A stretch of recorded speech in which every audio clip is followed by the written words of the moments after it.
तो good morning everybody. एक नए सफ़र की शुरुआत में आप सबका स्वागत है। आपको बताया था मैं और शायद नहीं बताया था, राजस्थान की टूर में जाते हुए गाड़ी कुछ दिक्कत दे रही थी तो मैंने सिरोही में एक व्हील अलाइनमेंट वाले को अपनी गाड़ी दिखाई और कहा कि भैया अलाइनमेंट करके दे दो। तब मुझे पता चला कि गाड़ी में प्रॉब्लम अलाइनमेंट का नहीं था, प्रॉब्लम था टायर रोटेशन का।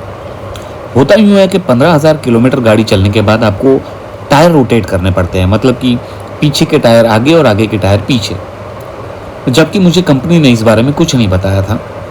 मैंने लास्ट सर्विस भी करवाई, तब उन्होंने ब्रेक पैड्स वगैरह चेंज किए थे, लेकिन इस बारे में कोई जानकारी नहीं दी थी और जिसका नुकसान जो है वो मुझे भुगतना पड़ा। गाड़ी बम्बई से ही लेफ़्ट साइड पे बहुत ज़्यादा ही खींची जा रही थी, तो मैकेनिक साहब ने बताया कि आप ऐन वक्त पर यहाँ पे आ गए।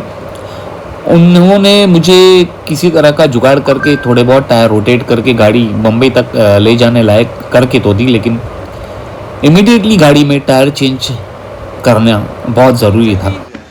इतनी जल्दी टोर हो गए? ये गोरियर का टायर अच्छा नहीं है ना सर? हाँ वही, वो गाड़ी वाले ने लगा के दी है। ये वाला, ये कंपनी है ना? हाँ ब्रिजस्टोन ना, ब्रिजस्टोन। लेकिन ये हिंडई वाले को समझना चाहिए ना। हुंडई वाला सस्ता मेरा। हाँ तो दोस्तों, जैसा कि मेरे साथ हुआ, आप भी ये गलती ना करें। जब भी आप कार खरीदें और ऑफ रोडिंग ज़्यादा करने वाले हैं तो कंपनी से डील कर सकते हैं कि आपको टायर अच्छी क्वालिटी के ऑफ रोडिंग के लायक टायर दे, क्योंकि कंपनी आपको सस्ते टायर पहनाएगी। जनहित में जारी।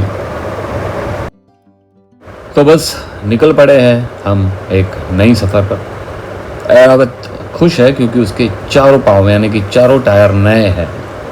मैंने ब्रिजस्टोन के ऑफ रोडिंग टायर्स लगवा दिए हैं ताकि किसी तरह की कोई दिक्कत ना हो। Go, everybody is ready? Yes yes. तो फिर हम निकल पड़े दहीसर ईस्ट की ओर, जहाँ मेरे मम्मी पापा रहते हैं। अब हम आ गए हैं मम्मी और डैडी को लेने के लिए। इस बार इस सफ़र में मम्मी डैडी भी हमारे साथ है, तो बस एक बार वो आ जाए तो चलते हैं फिर। चलो बोलो अम्बे। कोविड की वजह से 6-7 महीनों से मम्मी और डैडी घर में ही थे, तो मैंने सोचा चलो ये सफ़र उनके साथ हो जाए। तो ये है हमारा first halt at hotel Shrinath Valsad में नाश्ता ब्रेक होने के बाद हम आगे बढ़ रहे थे और धीरे धीरे भोजन का समय हो रहा था और हम ढूंढ रहे थे एक अच्छी सी रेस्टोरेंट। यहाँ पे बहुत अच्छा भोजन किया, प्योर काठियावाड़ी खाना। तो खाना खाने के बाद हम निकल पड़े। अगला डेस्टिनेशन था अहमदाबाद। अहमदाबाद शहर में आपका स्वागत है फुल ट्रैफिक के साथ। अहमदाबाद शहर में हम रुके नहीं थे, वहाँ से आगे बढ़े और गाड़ी ध्रुव ने अपने हाथों में ले ली और अब हमें चाहिए थी थोड़ी सी चाय। चाय का ब्रेक लेने के लिए रुके हम यहाँ पे। महसाणा के करीब पहुँचने वाले हैं। महसाणा में चाय पीने के बाद हम आगे बढ़ रहे थे। आज का हमारा डेस्टिनेशन था सिद्धपुर, गुजरात।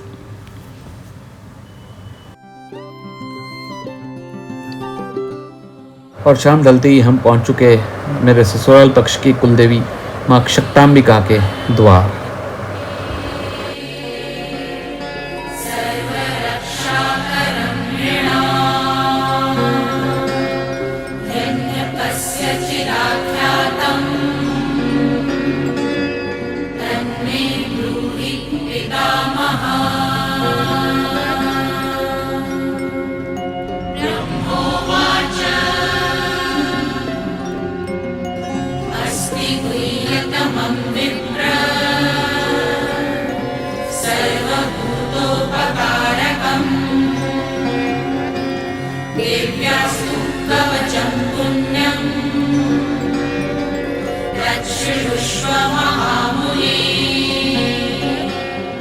प्रथमं शैलपुत्री च द्वितीयं ब्रह्मचारिणी तृतीयं चन्द्रघण्टेति कुष्माण्डेति चतुर्थकं पंचमं स्कंदमातेति षष्ठं कात्यायनीति च सप्तमं कालरात्रीति महागौरीति चाष्टमम् नवमं सिद्धिदात्री च नवदुर्गाः प्रकीर्तिता उक्तान्येतानि नामानि ब्रह्मणैव महात्मना अग्निना दह्यमानस्तु शत्रुमध्ये गतो रणे विषमे दुर्गमे चैव भयार्ताः शरणं गताः न तेषां जायते किञ्चिदशुभं रणसङ्कटे तापदं तस्य पश्यामि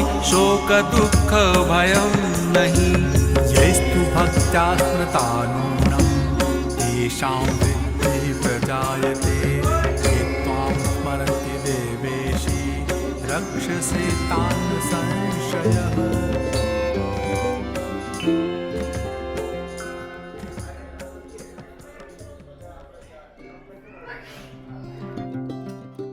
और रात हम वहीं शक्तांबिका माँ के मंदिर में ही एक धर्मशाला है वहाँ रह गए थे। रूम काफ़ी बढ़िया था और रूम के बाहर का नज़ारा कुछ ऐसा। तो मैंने सोचा कि चलो गांव का एक चक्कर लगाए, तो बस मैं निकल पड़ा गांव की सैर पर।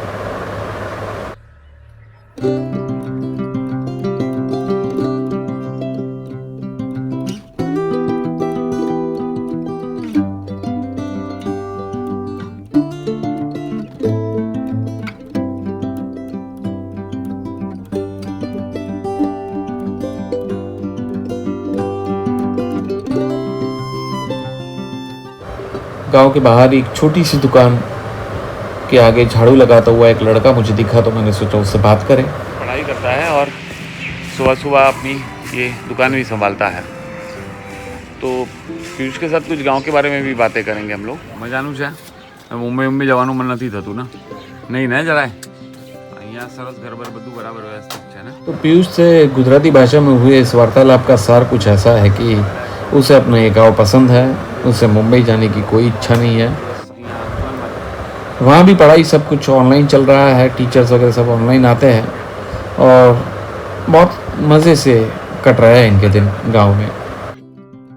और जब पीयूष को मैंने बोला कि मुंबई जाने का मन नहीं होता, तो उसने कहा कि बुलाती है मगर जाने का नहीं। हाँ, ये बात बराबर। गांव के लोग थोड़े शर्मीले होते हैं, ज़्यादा खुल के बातें नहीं करते हैं, और ये शर्म है या संस्कार है ये तो कहा नहीं जाता, लेकिन होता है ऐसा। और इतना सुखी जीवन है यहाँ पर इनका कि इनको कोई मुंबई आने की इच्छा नहीं होती या बड़े शहर जाने की इच्छा नहीं होती है। ये अपना पढ़ लिख के यहीं पे कुछ अच्छा सा रोज़गार पाने की कोशिश करते रहते हैं। और मैं देख रहा हूँ कि गांव में प्रगति भी बहुत ज़्यादा हो रही है। ऐसा बिल्कुल भी नहीं है कि कोई इनको यहाँ पे ऐसी लालसा है कि भाई अब बाहर कहीं जाना पड़ेगा कमाने के लिए। ये है आपका चौतरा। जैसे मैंने आपको बताया कि दिन शुरू हो चुका है और यहाँ पे जैसे अभी थोड़ी सी हल्की सी ठंड शुरू हो गई है, तो आपको ऐसे घरों में नहाने के लिए पानी गर्म करते हुए लोग दिखाई देते हैं।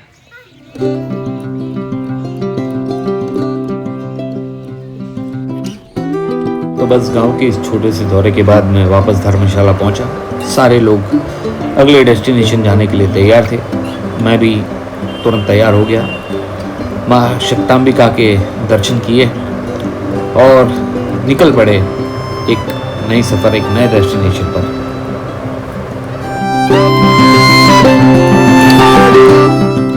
तो जुड़े रहिएगा दोस्तों इस सफ़र में मेरे साथ, क्योंकि हम जाने वाले हैं द्वारका,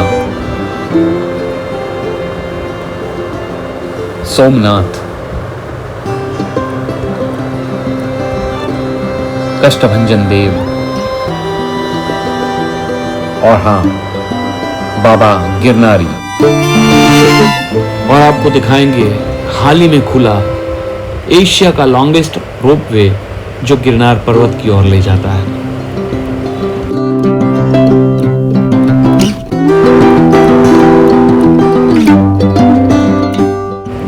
रोपवे आपको पहुंचाता है गिरनार पर्वत पर बसे मां अम्बा के मंदिर और वहां से 3500 सीढ़ियां चढ़कर जाना पड़ता है गुरु दत्तात्रेय से मिलने।